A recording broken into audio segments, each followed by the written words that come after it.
আসসালামু আলাইকুম। প্রবাসী বা ট্যুরিস্টরা যারা বর্তমানে আটকে আছেন কাতার, কুয়েত, ওমান, বাহরাইন থেকে শুরু করে মধ্যপ্রাচ্যের যে কোনো রাষ্ট্রে, দুবাই হোক সেটা, আপনি আটকে পড়ে আছেন, এখন দেশে আসতে চাচ্ছেন, খুবই ইমার্জেন্সি আপনার দেশে আসতে হবে। ভিডিওটা খুবই গুরুত্বপূর্ণ, অবশ্যই ভিডিওটা শেয়ার করে দিবেন যারা বর্তমানে কাতারে বা এরকম মধ্যপ্রাচ্যের যে কোনো কান্ট্রিতে আটকা পড়ে আছেন বা বর্তমানে আছেন, দেশে আসতে চাচ্ছেন, তাদেরকে মেনশন দিতে পারেন বা তাদের কাছে শেয়ার করতে পারেন। বর্তমানে যেহেতু আকাশসীমা বন্ধ, এয়ার স্পেস বন্ধ, সো সেই জায়গা থেকে আপনি এখন ফ্লাইটের টিকিট কেটে আসাটা এখন মানে অসম্ভব বললেই চলে।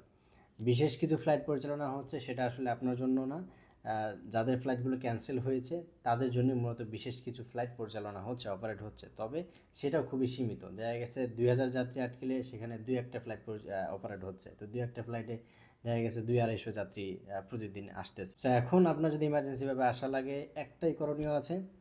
যেহেতু এই দেশগুলোর পার্শ্ববর্তী দেশই হচ্ছে সৌদি আরব, সো সৌদি আরবের একদিনে 2 দিনের ভিতরে আপনি ওমরা ভিসা করতে পারবেন। আপনি ওমরা ভিসা করে বাই রোডে আপনি সৌদি আরব ঢোকেন।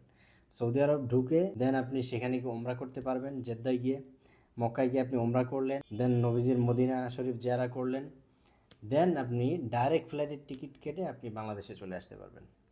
সো এই ট্রিক্সটা অবলম্বন করে যারা দুবাইতে আছেন, দুবাই থেকে বাই রোডে আপনি যেতে পারবেন সৌদি আরব, ওমান থেকে যেতে পারবেন, কাতার থেকে যেতে পারবেন, কুয়েত থেকে যেতে পারবেন, any country of middle east, যে কোনো কান্ট্রি, আপনি মিডল ইস্টের গালফের যে কোনো কান্ট্রি থেকে আপনি মোটামুটি আপনি সৌদি আরব যেতে পারবেন। সো এখন ওমরা ভিসা করবেন কীভাবে? ওমরা ভিসা করতে চাইলে ফ্লাইল হাদি আছে আপনাদের পাশে। সো ওমরা ভিসা 1 থেকে 2 দিনের ভিতরে করে দেওয়া যাবে, এখনও পর্যন্ত চলমান আছে। সো ওমরা ভিসা করতে চাইলে দ্রুত যোগাযোগ করেন আমাদের নাম্বারে। ভালো থাকবেন, আল্লাহ হাফেজ।